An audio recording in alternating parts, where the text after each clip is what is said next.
Sungai Ciliwung untuk meninjau kondisi bantaran serta perairan sungai. Hasil dari peninjauan ini akan menjadi bahan pertimbangan dalam menentukan kebijakan normalisasi Sungai Ciliwung yang kini tengah berjalan. Penyusuran Sungai Ciliwung dimulai dari bantaran sungai yang terletak dekat dengan Kompleks Rindam Jaya Jakarta Timur hingga pintu air Manggarai Jakarta Selatan. Penyusuran kali ini dilakukan oleh jajaran Dinas Pemerintahan Provinsi DKI Jakarta, termasuk Gubernur DKI Jakarta Basuki Cahayapurnama. Rombongan meninjau kondisi Sungai Ciliwung sejauh kurang lebih 20 km dengan waktu tempuh menggunakan perahu motor sekitar hampir 3 jam. Usai melakukan peninjauan, Ahok menyatakan pihaknya akan mempercepat pengerjaan normalisasi Sungai Ciliwung karena dari keseluruhan target yang ditetapkan, baru sekitar 47% bantaran sungai yang sudah dinormalisasi hingga saat ini. Suara aktivis ketika melihat Ciliwung direklamasi tidak ada komentar. Kalian lihat nggak tadi? Hampir seluruh Ciliwung itu direklamasi dengan bambu, dengan tanah, dengan sampah, lalu kemudian membuat rumah-rumah untuk disewakan. Jadi yang suka protes kepada kami adalah orang-orang yang menyewakan. Perihal kedekatan dirinya dengan Setia Novanto selama menjadi anggota DPR. Lalu apakah ini menjadi isyarat dukungan Golkar dalam pemilihan Gubernur DKI Jakarta 2017 akan masuk untuk Ahok? Terpilihnya Setia Novanto sebagai Ketua Umum baru Golkar, Gubernur DKI Jakarta Basuki Cahayapurnama atau Ahok memberi ucapan selamat. Terlepas dari berbagai kasus yang dituduhkan kepada Setia Novanto, Ahok yang sempat menjadi anggota fraksi Partai Golkar di DPR di bawah kepemimpinan Setia Novanto menilai sosoknya sebagai orang yang mengayomi bawahannya. Isyarat Golkar akan merapat ke Ahok dalam Pilgub DKI Jakarta nanti pun mulai bermunculan. Tapi sejauh ini Ahok masih enggan untuk menanggapi lebih lanjut. Nggak ada marah dia, nggak pernah marah loh. Nanti kira-kira dia udah nggak pernah marah. Saat terpilih nih Pak, nanti kira-kira pilkadanya akan berubah khususnya dari Golkar atau itu? Oh, saya nggak tahu. Itu kan Golkar ada mekanismenya. Tapi kalau anak-anak Golkar kan pada datang. Anak-anak Golkar muda-muda kan baik dukung saya. Kayak Fayakun segala macam kan grupnya dukung saya udah. Berarti bisa jadi Pak, nanti mungkin ada kemungkinan Golkar. Nggak tahu saya, mesti tanya sama Golkar, saya nggak tahu. Sementara itu, pengamat politik Jayadi Hanan menilai kedekatan Ahok dengan sejumlah anggota Partai Golkar, termasuk Setia Novanto, belum bisa disinyalir sebagai bentuk konfirmasi bahwa Golkar akan ikut merapat bersama Nasdem dan Hanura untuk mendukung Ahok maju dalam Pilgub DKI 2017. Golkar akan lebih melihat dulu situasinya, biasanya Golkar tidak mau sekedar menjadi pendukung ya, kalau untuk jabatan-jabatan yang kursi Golkar cukup besar gitu. Jadi bisa saja itu mengubah peta dukungan, tetapi kita belum bisa melakukan analisis yang terlalu jauh saat ini karena petanya masih juga cukup cair. Beberapa partai juga masih melakukan penjaringan tentang calon-calon siapa yang akan mereka dukung di DKI nanti. Indikasi dukungan Partai Golkar terhadap Ahok bukanlah hal yang baru. Sebelumnya, mantan Ketua Umum Partai Golkar Abu Rizal Bakri juga pernah mengungkapkan kemungkinan dukungan yang akan diberikan kepada Ahok dalam Pilkada DKI Jakarta 2017. Namun dengan terpilihnya Setia Novanto sebagai Ketua Umum yang baru, bisa jadi indikasi dukungan Partai Golkar untuk Ahok akan menguat. Tim Liputan, Metro TV. Kebijakan 3-in-1. Penghapusan 3-in-1 ini berimbas pada kemacetan yang cukup parah di jalan protokol, dan berikut liputan reporter Trianisha dan juru kamera Alan Indra.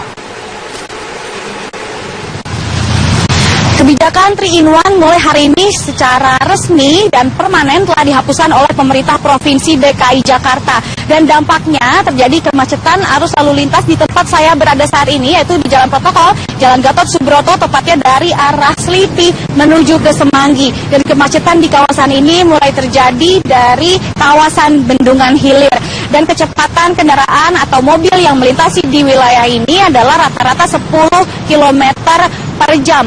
Memang sejak pada masa uji coba penghapusan 3-in-1 di kawasan ini juga terjadi kemacetan yang cukup parah pada masa uji coba penghapusan, yaitu pada tanggal 5 April 2016 sampai 13 Mei 2016, dan pemerintah Provinsi DKI Jakarta akhirnya memutuskan untuk menghapus secara permanen kebijakan 3-in-1, dan nantinya di kawasan atau di jalan protokol yang pada biasanya diberlakukan sistem 3-in-1 nantinya akan diberlakukan sistem ERP atau Electronic Road Pricing untuk mengurangi kemacetan, dan selain itu juga akan diberlakukan MRT dan LRT untuk membuat masyarakat beralih dari kendaraan pribadi ke transportasi massal. Namun kita masih akan menunggu kapan ERT ataupun MRT dan LRT ini akan bisa digunakan oleh masyarakat ibu kota Jakarta. Dari Jakarta, Triadisya, Alan Indra, Metro TV. Mengerucut pada dua calon kuat, yaitu Ade Komarudin dan Setia Novanto. Namun jika pemungutan suara dilakukan dalam 2 putaran, maka suara poros tengah para calon ketua umum akan menentukan posisi dukungan para pemegang hak suara. Perebutan pucuk pimpinan partai beringin mengerucut menjadi 2 nama, yakni Ade Komarudin dan Setia Novanto. Keduanya diprediksi akan bersaing sengit dalam perebutan suara. Menanggapi hal tersebut, calon ketua umum nomor 3 Airlangga Hartarto mengatakan jika tidak lolos pada putaran pertama, Airlangga membuka kemungkinan akan membentuk koalisi dukungan dengan calon ketua umum lainnya. Siapa yang akan didukung poros tengah, Airlangga masih merahasiakannya. Tulis saya dengan Pak Sarul Yassin Limpo, dengan Haji Samsudin, dengan Pak Mayudin. Apa? Kesepakatan untuk bersama-sama. Tidak ada yang kita lawan. Apa? Kesepakatan untuk saling mendukung pada saat sudah ada calon yang terpilih. Ketatnya persaingan perebutan posisi ketua umum disambut baik oleh Abu Rizal Bakri. Ical enggan menyebut siapa yang ia restui untuk menggantikan posisi dirinya. 8 calon ketua umum akan memperebutkan 557 total suara dalam pemilihan ketua umum Golkar. Untuk maju dalam putaran kedua, maka paling tidak harus ada 2 calon yang memperoleh dukungan lebih dari 30% suara. Namun, jika hanya ada 1 calon yang mencapai angka 30% atau setidaknya 167 suara, maka langsung ditetapkan sebagai ketua umum terpilih. Tim Liputan, Metro TV. Wakil Ketua DPR Agus Hermanto selaku Ketua Sidang Paripurna DPR membuka secara resmi masa persidangan kelima tahun sidang 2015-2016. Dalam 3 minggu ini ditargetkan akan mensahkan sejumlah RUU yang tertunda. Kita akan langsung bergabung dengan Mila Amalia yang saat ini berada di gedung DPR Senayan, Jakarta.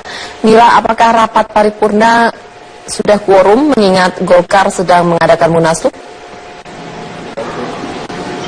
Ya, itu yang menarik dalam pelaksanaan paripurna untuk membuka masa persidangan kelima tahun 2015-2016 ini adalah mengenai kehadiran anggota fraksi Golkar, mengingat hari ini menjadi hari terakhir pelaksanaan munaslup di Bali, dan tadi berdasarkan data absensi yang berada di depan ruang rapat paripurna ini tadi hanya ada 1 orang anggota fraksi Golkar yang hadir dari total 91 anggota fraksi Golkar yang ada di DPR. Meskipun begitu, pelaksanaan rapat paripurna ini berjalan quorum karena ada total 335 anggota dari 10 fraksi atau dari total 558, atau ini artinya memenuhi persyaratan setengah plus 1 anggota DPR yang hadir, dan ini tadi langsung dibuka oleh Wakil Ketua DPR Agus Hermanto.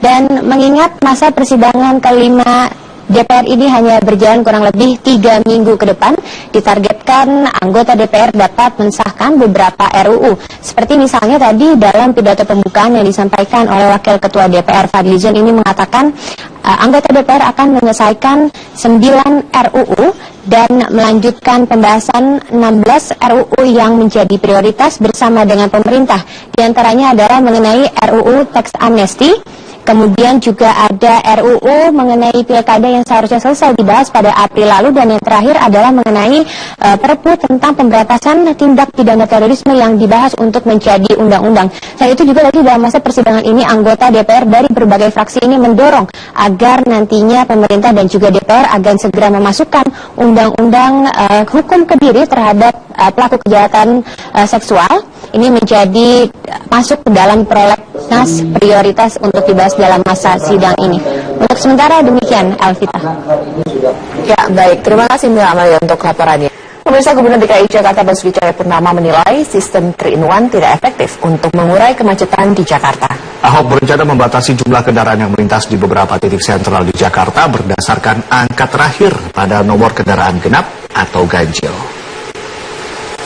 Pemprov DKI Jakarta menerapkan berbagai kebijakan untuk mengurangi kemacetan di Jakarta. Salah satunya adalah sistem 3-in-1. Sistem yang mewajibkan jumlah penumpang dalam satu kendaraan minimal adalah 3 orang pada jam-jam tertentu ini sudah diberlakukan sejak 24 tahun yang lalu. Sistem lain yang saat ini tengah dipersiapkan sebagai pengganti sistem 3-in-1 adalah penerapan nomor polisi kendaraan ganjil genap dan electronic road pricing atau ERP. Kedua sistem ini sebenarnya sudah diwacanakan untuk diberlakukan sejak tahun 2013. Pada kebijakan nomor kendaraan ganjil dan genap, Pemprov DKI Jakarta akan membatasi kendaraan yang boleh melintas berdasarkan nomor terakhir pada kendaraan warga, apakah ganjil atau genap. Kendaraan dengan nomor terakhir ganjil dan genap akan dibedakan melalui warna stiker hologram yang ditempel pada bagian belakang kendaraannya. Nantinya Pemprov DKI Jakarta akan menetapkan jalur-jalur penerapan sistem pembatasan kendaraan ini, yaitu pada titik-titik sentral di DKI Jakarta dengan mempertimbangkan volume kendaraan yang melintas. Pada lokasi penerapan sistem ini, kendaraan dengan nomor akhir genap dan ganjil hanya boleh melintas selang sehari yang berlaku mulai pukul 6 hingga pukul 20 waktu Indonesia Barat, kecuali pada akhir pekan dan hari libur nasional. Hingga saat ini, Pemprov DKI Jakarta masih mengkaji rencana ini, apakah akan berhasil atau tidak bila diterapkan di Jakarta, dengan mempertimbangkan apakah transportasi umum yang ada sudah memadai untuk warga Jakarta. Beberapa negara sudah berhasil untuk menerapkan sistem ini, yaitu Tiongkok pada kota Beijing dan juga kota Guangzhou, serta Kolombia pada kota Bogota. Indonesia sebenarnya sudah pernah mencoba untuk menerapkan sistem penerapan pembatasan kendaraan ini, yaitu pada kota Solo, Jawa Tengah, namun tidak berhasil. Dari Jakarta, Humaira Balkis, Muhammad Zuhal, Metro TV. Setelah Ade Komarudin memutuskan tidak melanjutkan pertarungan di putaran kedua, Setia Novanto pun diresmikan Munaslup sebagai Ketua Umum Golkar menggantikan Abu Rizal Bakri. Setnov mengapresiasi sikap politik Ade Komarudin. Selain itu, Setnov juga berjanji untuk mengakhiri konflik internal yang mendera partai berlambang beringin. Saya melihat bahwa Ade Komarudin telah memberikan pernyataan untuk tidak melakukan satu putaran. Ini tentu perlu dicontoh buat pemimpin-pemimpin masa depan, dan saya hormat dan bangga selaku adik kepada selaku ketua DPR yang baik kebesaran hati untuk tidak melakukan putaran kedua, tapi langsung ini diberikan, dan ini adalah sesuatu hal yang luar biasa di dalam demokrasi yang ada di Partai Golkar. Ya tentu ini dengan adanya situasi yang sekarang, kita sudah merasakan bahwa Partai Golkar selama 1,5 tahun terbelah. Dan inilah harapan baru akan saya lakukan. Yang pertama, rekonsiliasi kepada seluruh tingkat pusat sampai ke tingkat daerah. Dan ini saya akan membuat suasana, karena ini kita akan terjun ke daerah dan kita akan menghadapi pilkada ke depan.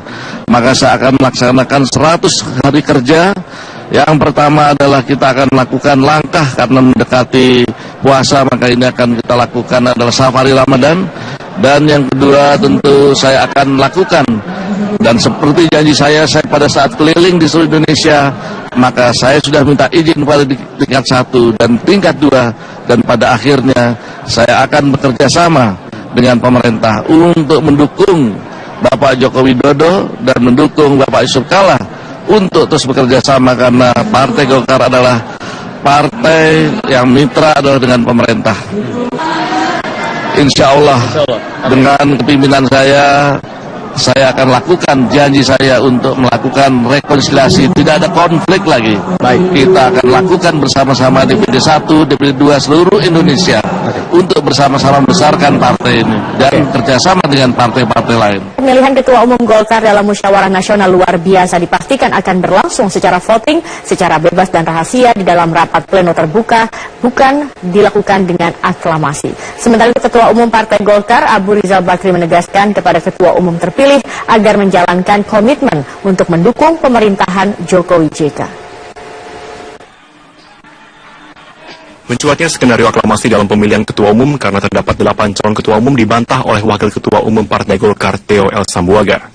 Sesuai aturan yang telah ditetapkan Steering Committee Munaslup Partai Golkar, Caketum yang meraih dukungan 30% dari total seluruh jumlah suara, maka dinyatakan dapat ikut pemilihan berikutnya.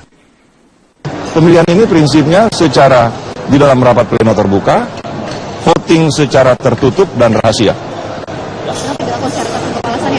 Iya Bang, memang pemilihan orang kan harus tertutup, anggaran dasar kita selalu tertutup. Pemilihan personil, pemilihan tertutup, bebas dan rahasia. Sebenarnya bukan tertutup istilah, pemilihan secara bebas dan rahasia di dalam rapat pleno terbuka. Sementara itu Ketua Umum Partai Golkar Abu Rizal Bakri kembali menegaskan kepada Ketua Umum terpilih agar menjalankan komitmen untuk mendukung pemerintahan Jokowi JK. Golkar menyatakan komitmen dukungan terhadap pemerintah pasca meredanya konflik dualisme di tubuh partai beringin. Lewat Munaslup ini, kita akan memperkuat rekomendasi Rapimnas beberapa bulan lalu untuk terus mendukung pemerintahan Jokowi JK. Dengan keputusan Munaslup ini, maka siapapun nanti yang terpilih menjadi Ketua Umum Partai Golkar menggantikan saya terikat dengan satu kesepakatan mendukung pemerintahan Jokowi JK. Acara pembukaan Munaslup Golkar 2016 yang digelar di Nusa Dua Bali resmi dibuka Presiden Joko Widodo pada Sabtu malam. Presiden Joko Widodo mengingatkan pentingnya kebersamaan dan persatuan pemerintah dan elemen partai politik untuk memacu pertumbuhan ekonomi. Tim Liputan Metro TV. Penyerahan Kedatangan Presiden Joko Widodo di acara spesial forum with Presiden Jokowi di Seoul, Korea Selatan disambut antusias ribuan warga negara Indonesia di Korea Selatan. Bertemu dengan para diaspora Indonesia menjadi agenda pembuka kegiatan Presiden Jokowi dalam rangkaian kunjungannya ke Korea Selatan. Berikut liputan dari rekan kami Rosalin Asmarantika dari Seoul, Korea Selatan.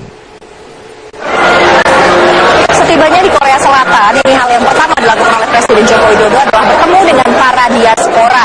Dan kalau Anda lihat di belakang saya, seperti inilah semangat dan kemeriahan antusiasme masyarakat Indonesia yang ada di Korea Selatan demi untuk bertemu dengan Presiden ke-7 Republik Indonesia, Presiden Joko Widodo.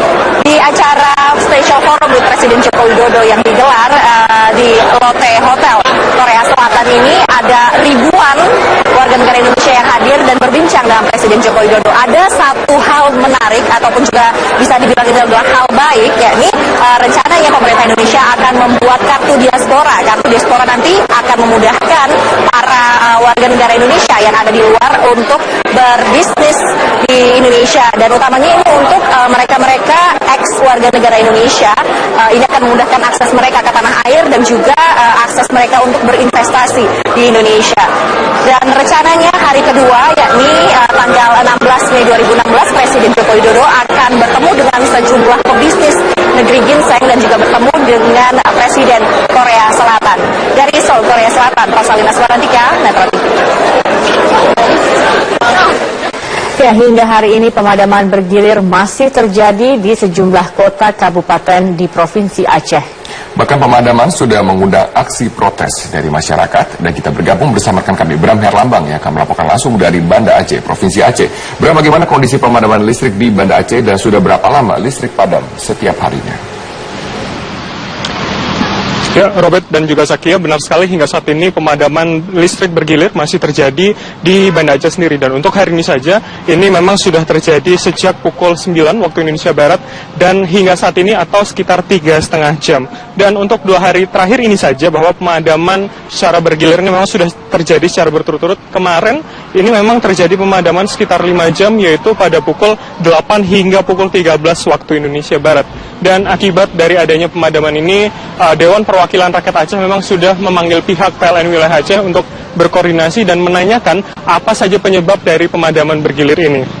karena memang akibat dari pemadaman ini memang menyebabkan sejumlah kerugian yang ditanggung oleh warga. Ini akibat memang mengganggu aktivitas seperti aktivitas perkantoran, pelayanan kesehatan maupun sejumlah usaha kecil menengah yang ini menggunakan listrik dan harus menggunakan genset dan mengeluarkan biaya lebih akibat pemadaman ini. Dan belum lagi adanya keluhan terkait dengan kerusakan alat listrik yang ini akibat memang seringnya terjadinya mati listrik di kawasan ini. Dan aksi protes warga dalam pantauan kami memang dalam 2 minggu terakhir sudah terjadi 3 kali begitu aksi protes untuk menuntut kapan pemadaman bergilir di Provinsi Aceh ini akan segera berakhir.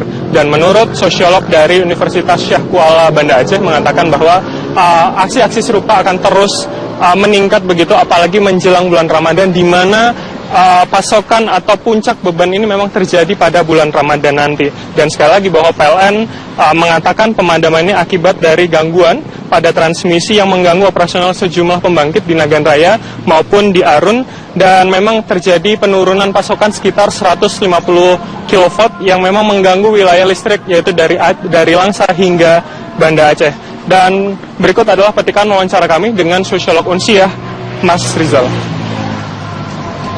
Bicara bahwa ini bulan Ramadan, puasa tidak akan mati listrik. Ini saya pikir ini sebenarnya pernyataan ke publik itu harus kita lihat secara lebih komprehensif. Pernyataan seperti ini mereka langsung menganggap, wah kita senang bahwa Aceh puasa itu nggak mati lampu. Tapi jika halnya mati lampu, maka persoalannya akan berdampak besar terhadap PLN itu sendiri ketika menyatakan janji seperti itu. Ketika misalnya demikian Robert dan Zakia, kembali ke Anda di studio. Baik, terima kasih Bram Herlambang atas informasi Anda langsung dari Banda Aceh, Provinsi Aceh. Pertarungan politik memperebutkan tongkat komando di Partai Golkar akhirnya usai setelah Ade Komarudin yang sebenarnya masih memiliki kesempatan bertarung dengan Setia Novanto memilih mundur dari kontestasi Ketua Umum Golkar. Menjelang persiapan putaran kedua, Ade Komarudin memberikan jalan bagi Setia Novanto dengan menyatakan dirinya mundur dari kontestasi pemilihan Ketua Umum Golkar. Ketua DPR itu menegaskan mendukung penuh Setia Novanto sebagai Ketua Umum yang baru menggantikan Abu Rizal Bakri. Pada saat mengakhiri perjalanan ini, saya tadi sudah berembuk dengan teman-teman saya, termasuk teman-teman yang calon lainnya, dan juga dengan tim saya, dan juga dengan Pak ARB selaku Ketua Dewan Pembina sekarang ini. Saya kira saya lebih muda dari Pak Novanto. Saya masih 50.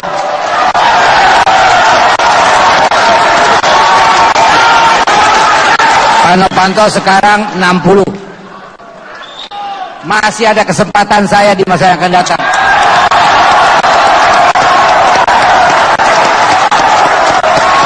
Saya dan rekan-rekan saya akan memberikan support kepada Pak Novanto dan nanti dengan pengurusnya tentu untuk kebesaran Partai Golkar.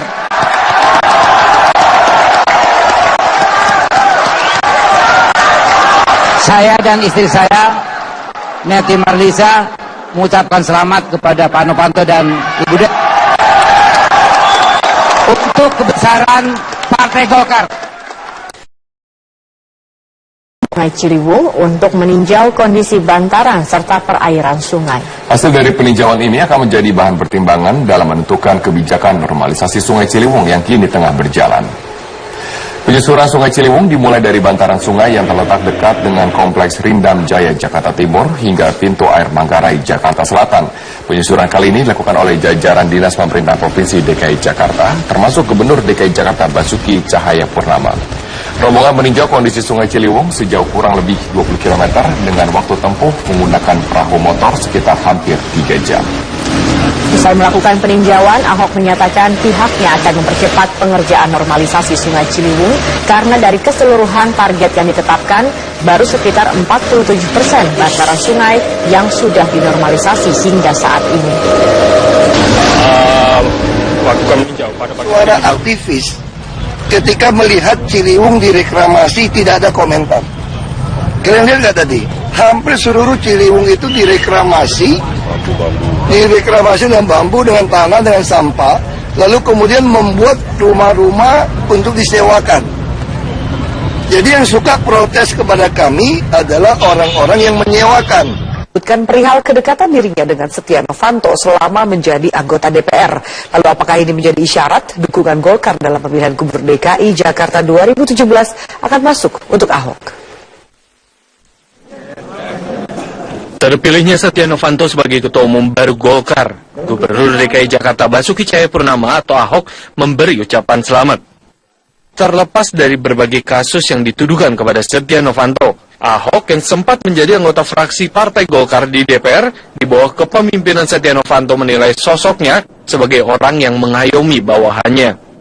Isyarat Golkar akan merapat ke Ahok dalam Pilgub DKI Jakarta nanti pun mulai bermunculan. Tapi sejauh ini Ahok masih enggan untuk menanggapi lebih lanjut. Nggak ada marah dia, nggak pernah marah loh. Nanti kira-kira dia udah nggak pernah marah. Saat terpilih nih Pak, nanti kira-kira pilkadanya akan berubah khususnya dari Golkar atau Saya nggak tahu, itu kan Golkar ada mekanismenya.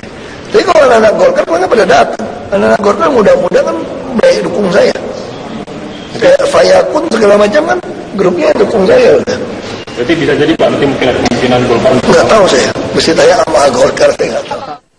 Sementara itu, pengamat politik Jayadi Hanan menilai kedekatan Ahok dengan sejumlah anggota Partai Golkar, termasuk Setia Novanto, belum bisa disinyalir sebagai bentuk konfirmasi bahwa Golkar akan ikut merapat bersama Nasdem dan Hanura untuk mendukung Ahok maju dalam Pilgub DKI 2017. Golkar akan lebih melihat dulu situasinya, biasanya Golkar tidak mau sekedar menjadi pendukung ya, kalau untuk jabatan-jabatan yang kursi Golkar cukup besar gitu. Jadi bisa saja itu mengubah peta dukungan, tetapi kita belum bisa melakukan analisis yang terlalu jauh saat ini karena petanya masih juga cukup cair. Beberapa partai juga masih melakukan penjaringan tentang calon-calon siapa yang akan mereka dukung di DKI nanti. Indikasi dukungan Partai Golkar terhadap Ahok bukanlah hal yang baru. Sebelumnya, mantan Ketua Umum Partai Golkar Abu Rizal Bakri juga pernah mengungkapkan kemungkinan dukungan yang akan diberikan kepada belakang kendaraannya. Nantinya Pemprov DKI Jakarta akan menetapkan jalur-jalur penerapan sistem pembatasan kendaraan ini, yaitu pada titik-titik sentral di DKI Jakarta dengan mempertimbangkan volume kendaraan yang melintas.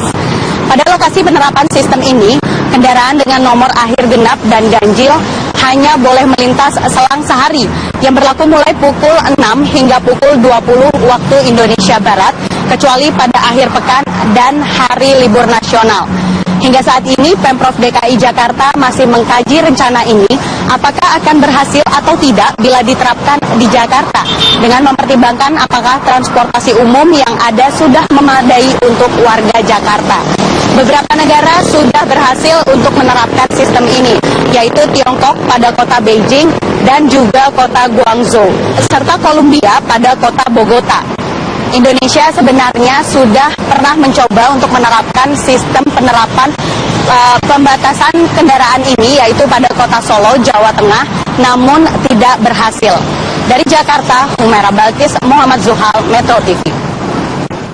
Setelah Ade Komarudin memutuskan tidak melanjutkan pertarungan di putaran kedua, Setia Novanto pun diresmikan munaslup sebagai Ketua Umum Golkar menggantikan Abu Rizal Bakri. Setnov mengapresiasi sikap politik Ade Komarudin. Selain itu, Setnov juga berjanji untuk mengakhiri konflik internal yang mendera partai berlambang beringin. Saya melihat bahwa Ade Komarudin telah memberikan pernyataan untuk tidak melakukan satu putaran. Ini tentu perlu dicontoh buat pemimpin-pemimpin masa depan, dan saya hormat dan bangga selaku adik kepada selaku ketua DPR yang mempunyai kebesaran hati untuk tidak melakukan putaran kedua, tapi langsung ini diberikan, dan ini adalah sesuatu hal yang luar biasa di dalam demokrasi yang ada di Partai Golkar. Ya tentu ini dengan adanya situasi yang sekarang, kita sudah merasakan bahwa Partai Golkar selama 1,5 tahun terbelah. Dan inilah harapan baru akan saya lakukan. Yang pertama, rekonsiliasi kepada seluruh tingkat pusat sampai ke tingkat daerah. Dan ini saya akan membuat suasana karena ini kita akan terjun ke daerah dan kita akan menghadapi pilkada ke depan. Maka saya akan melaksanakan 100 hari kerja. Yang pertama adalah kita akan melakukan langkah karena mendekati puasa, maka ini akan kita lakukan adalah safari Ramadan.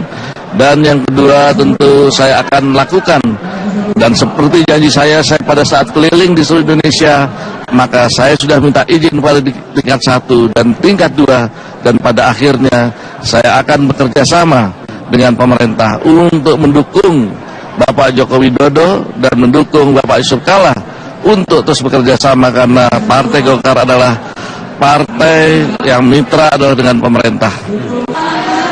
Insya Allah dengan kepimpinan saya akan lakukan janji saya untuk melakukan rekonsiliasi, tidak ada konflik lagi. Kita akan lakukan bersama-sama DPD 1, DPD 2 seluruh Indonesia untuk bersama-sama membesarkan partai ini dan kerjasama dengan partai-partai lain. Pemilihan Ketua Umum Golkar dalam Musyawarah Nasional luar biasa dipastikan akan berlangsung secara voting, secara bebas dan rahasia di dalam rapat pleno terbuka, bukan dilakukan dengan aklamasi. Sementara itu Ketua Umum Partai Golkar Abu Rizal Bakri menegaskan kepada Ketua Umum DPR membuka secara resmi masa persidangan kelima tahun sidang 2015-2016. Dalam 3 minggu ini ditargetkan akan mensahkan sejumlah RUU yang tertunda. Kita akan langsung bergabung dengan Mila Amalia yang saat ini berada di gedung DPR Senayan, Jakarta. Mila, apakah rapat paripurna sudah quorum mengingat Golkar sedang mengadakan munaslup?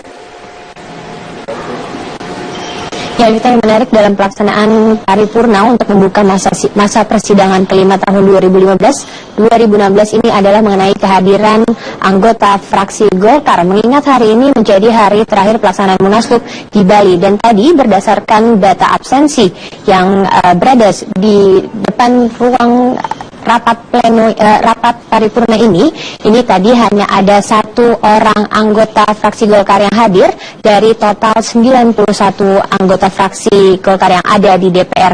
Meskipun begitu, pelaksanaan rapat paripurna ini berjalan quorum karena ada total 335 anggota dari 10 fraksi atau dari total 558, atau ini artinya memenuhi persyaratan setengah plus 1 anggota DPR yang hadir, dan ini tadi langsung dibuka oleh Wakil Ketua DPR Agus Hermanto. Dan mengingat masa persidangan kelima DPR ini hanya berjalan kurang lebih 3 minggu ke depan, ditargetkan anggota DPR dapat mensahkan beberapa RUU. Seperti misalnya tadi dalam pidato pembukaan yang disampaikan oleh Wakil Ketua DPR Fadlizon ini mengatakan anggota DPR akan menyelesaikan 9 RUU dan melanjutkan pembahasan 16 RUU yang menjadi prioritas bersama dengan pemerintah. Di antaranya adalah mengenai RUU Tax Amnesty, kemudian juga ada RUU mengenai pilkada yang seharusnya selesai dibahas pada April lalu, dan yang terakhir adalah mengenai Perpu tentang pemberantasan tindak pidana terorisme yang dibahas untuk menjadi undang-undang. Selain itu juga tadi dalam masa persidangan ini anggota DPR dari berbagai fraksi ini mendorong agar nantinya pemerintah dan juga DPR agar segera memasukkan undang-undang hukum kebiri terhadap pelaku kejahatan seksual ini menjadi masuk ke dalam prolegnas prioritas untuk dibahas dalam masa sidang ini. Untuk sementara demikian, Elvita. Ya, baik. Terima kasih Mila Amalia untuk laporannya.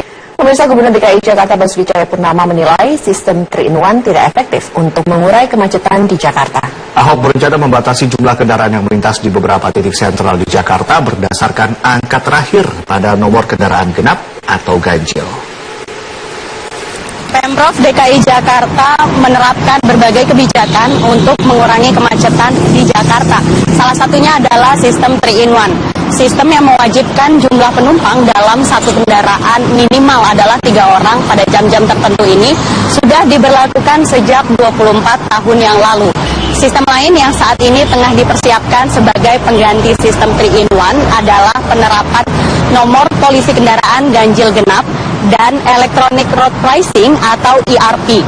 Kedua sistem ini sebenarnya sudah diwacanakan untuk diberlakukan sejak tahun 2013. Pada kebijakan nomor kendaraan ganjil dan genap, Pemprov DKI Jakarta akan membatasi kendaraan yang boleh melintas berdasarkan nomor terakhir pada kendaraan warga, apakah ganjil atau genap. Kendaraan dengan nomor terakhir ganjil dan genap akan dibedakan melalui warna stiker hologram yang ditempel pada bagian Ahok dalam Pilkada DKI Jakarta 2017. Namun dengan terpilihnya Setia Novanto sebagai Ketua Umum yang baru, bisa jadi indikasi dukungan Partai Golkar untuk Ahok akan menguat. Tim Liputan, Metro TV. Kebijakan 3-in-1. Penghapusan 3-in-1 ini berimbas pada kemacetan yang cukup parah di jalan protokol, dan berikut liputan reporter Trianisha dan juru kamera Alan Indra.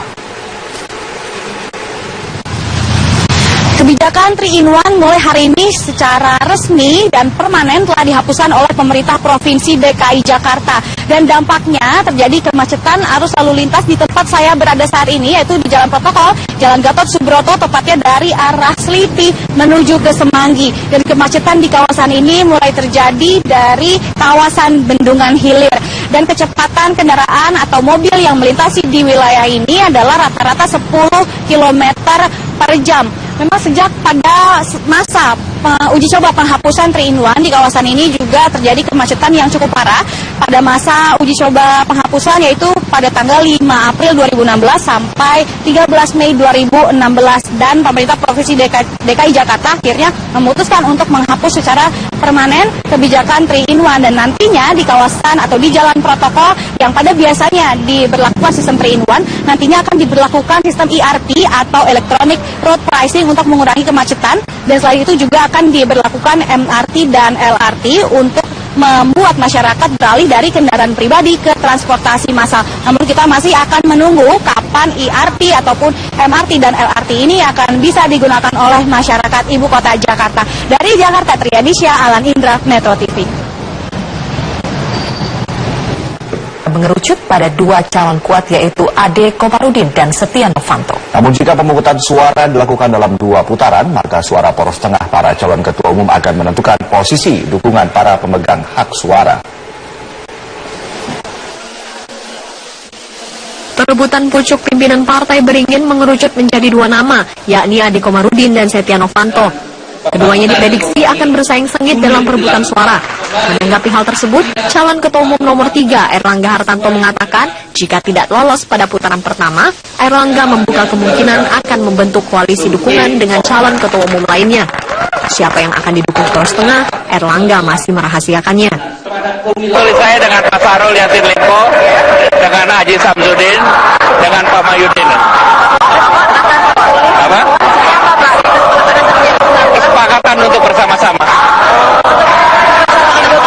Tidak ada yang kita lawan. Apa? Kesepakatan untuk saling mendukung pada saat sudah ada calon yang terpilih. Ketatnya persaingan perebutan posisi ketua umum disambut baik oleh Abu Rizal Bakri. Ical enggan menyebut siapa yang ia restui untuk menggantikan posisi dirinya. 8 calon ketua umum akan memperebutkan 557 total suara dalam pemilihan ketua umum Golkar. Untuk maju dalam putaran kedua, maka paling tidak harus ada 2 calon yang memperoleh dukungan lebih dari 30% suara. Namun, jika hanya ada 1 calon yang mencapai angka 30% atau setidaknya 167 suara, maka langsung ditetapkan sebagai ketua umum terpilih. Tim Liputan, Metro TV. Wakil Ketua DPR Agus Hermanto selaku Ketua Sidang Paripurna terpilih agar menjalankan komitmen untuk mendukung pemerintahan Jokowi JK. Mencuatnya skenario aklamasi dalam pemilihan ketua umum karena terdapat 8 calon ketua umum dibantah oleh Wakil Ketua Umum Partai Golkar Theo L. Sambuaga. Sesuai aturan yang telah ditetapkan Steering Committee Munaslup Partai Golkar, Caketum yang meraih dukungan 30% dari total seluruh jumlah suara, maka dinyatakan dapat ikut pemilihan berikutnya. Pemilihan ini prinsipnya secara di dalam rapat pleno terbuka, voting secara tertutup dan rahasia. Iya, memang pemilihan orang kan harus tertutup, anggaran dasar kita selalu tertutup. Pemilihan personil, pemilihan tertutup, bebas dan rahasia. Sebenarnya bukan tertutup istilah, pemilihan secara bebas dan rahasia di dalam rapat pleno terbuka.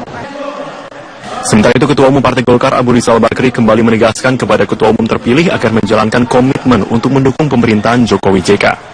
Golkar menyatakan komitmen dukungan terhadap pemerintah pasca meredanya konflik dualisme di tubuh Partai Beringin. Lewat Munaslup ini, kita akan memperkuat rekomendasi Rapimnas beberapa bulan lalu untuk terus mendukung pemerintahan Jokowi JK. Dengan keputusan Munaslup ini, maka siapapun nanti yang terpilih menjadi Ketua Umum Partai Golkar menggantikan saya terikat dengan satu kesepakatan mendukung pemerintahan Jokowi JK. Acara pembukaan Munaslup Golkar 2016 yang digelar di Nusa Dua Bali resmi dibuka Presiden Joko Widodo pada Sabtu malam. Presiden Joko Widodo mengingatkan pentingnya kebersamaan dan persatuan pemerintah dan elemen partai politik untuk memacu pertumbuhan ekonomi. Tim Liputan Metro TV. Penyerahan Kedatangan Presiden Joko Widodo di acara spesial forum with Presiden Jokowi di Seoul, Korea Selatan disambut antusias ribuan warga negara Indonesia di Korea Selatan. Bertemu dengan para diaspora Indonesia menjadi agenda pembuka kegiatan Presiden Jokowi dalam rangkaian kunjungannya ke Korea Selatan. Berikut liputan dari rekan kami Rosalin Asmarantika dari Seoul, Korea Selatan. Setibanya di Korea Selatan, ini hal yang pertama dilakukan oleh Presiden Joko Widodo adalah bertemu dengan para diaspora. Dan kalau Anda lihat di belakang saya, seperti inilah semangat dan kemeriahan antusiasme masyarakat Indonesia yang ada di Korea Selatan demi untuk bertemu dengan Presiden ke-7 Republik Indonesia, Presiden Joko Widodo. Di acara Special Forum with Presiden Joko Widodo yang digelar di Lotte Hotel Korea Selatan ini, ada ribuan warga negara Indonesia yang hadir dan berbincang dengan Presiden Joko Widodo. Ada satu hal menarik ataupun juga bisa dibilang itu adalah hal baik, yakni rencananya pemerintah Indonesia akan membuat kartu diaspora. Kartu diaspora nanti akan memudahkan para warga negara Indonesia yang ada di luar untuk berbisnis di Indonesia, dan utamanya ini untuk mereka-mereka ex warga negara Indonesia. Ini akan memudahkan akses mereka ke tanah air dan juga akses mereka untuk berinvestasi di Indonesia. Dan rencananya hari kedua, yakni tanggal 16 Mei 2016, Presiden Joko Widodo akan bertemu dengan sejumlah pebisnis negeri ginseng dan juga bertemu dengan Presiden Korea Selatan. Dari Seoul, Korea Selatan, Rosalina Asmarantika, Metro TV. Ya, hingga hari ini pemadaman bergilir masih terjadi di sejumlah kota kabupaten di provinsi